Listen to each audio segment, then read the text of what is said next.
Welcome back, first grade. Welcome to week 6 of Thinking Lab from home. This week, we're still going to be working on our driving question, how are bees and flowers designed to work together? Last time I showed you parts of a plant, talked about how each part worked, because we need to understand how the plant works before we can understand how the bee's body works directly with the plant. So this week we're going to zoom in a little bit closer to this part, the flower, the look at me part of the flower, part of the plant. So we're going to be working on 2 different models, a 2D model and a 3D model that will show you the parts of the flower and help you understand a little bit more how it works. So this is our first model. This is a diagram. Much like this was a diagram.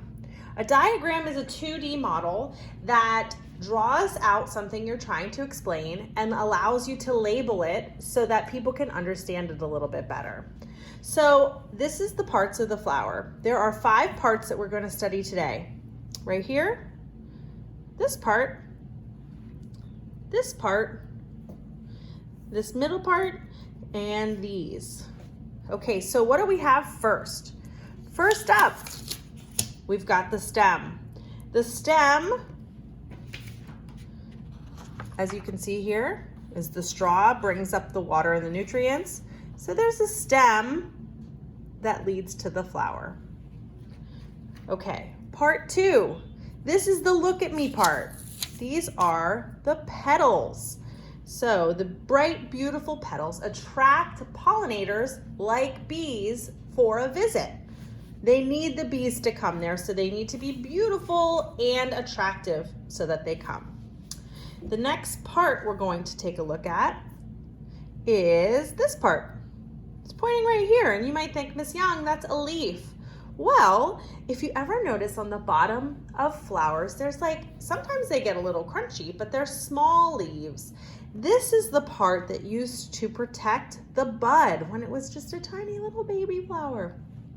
And this part is called the sepal. Now we're going to take a look inside of the flower. So the next part we're going to look at is this part right here. This is a very important part of the flower. She kind of extends to right here, this whole part. And this is called the pistil. This is the female part of the flower. This is the part that makes the seeds right down here. And I like to say that they are the baby of the plant. The seeds are the baby. Okay, so this part makes the seeds.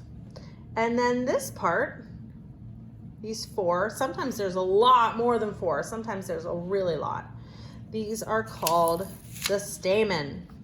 And you may notice if you've ever touched these inside of a plant that sometimes some yellow dust gets on your finger. Well, that's the pollen. The pollen sits right on top of these. This is the male part of the flower. And the pollen is what needs to get transferred to the top of the pistil. Once the pollen gets transferred, that's what makes the seed down here. So, once again for review, we have the stem, the petal, look at me, look at me. We have the sepal, I used to protect the bud.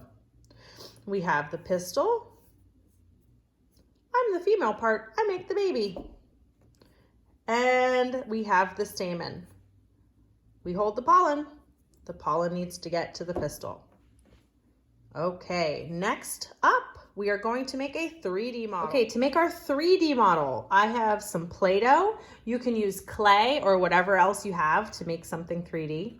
I pinched off a little ball and I have a bigger ball. If we were in the Thinking Lab right now, we would be using clay to make this model. I just have my 2D model here to help me remember. The first thing I'm gonna do is stick my thumb in the ball. And then I'm gonna pinch. This is how you make a pinch pot. I'm gonna take my thumb and pinch out some petals, maybe 5. See how my thumbprint makes a pretty good looking petal? Then underneath, I'm going to pinch out my sepal. Okay? But that can be kind of flat. Now, this part, I'm going to pinch it in half. The middle part, the pistil, I'm going to make like a long little snake and then flatten the top. And then I'm going to smooth it right into the middle of my model. This part I'm going to break into 3 pieces. I'm going to make those into little snakes with little flat tops. And I'm going to press those next to my pistil inside of my flower. You got to kind of press the bottom in or else they'll just fall right off. If you were using clay, we would definitely have you rub the clay pieces together so that it doesn't snap off. Okay, so this was a very just quick demonstration of how you could make a 3D model of the parts of a flower. We have our petals, we have our sepal, we have our pistil, and our stamen. All right, we'll see you next week.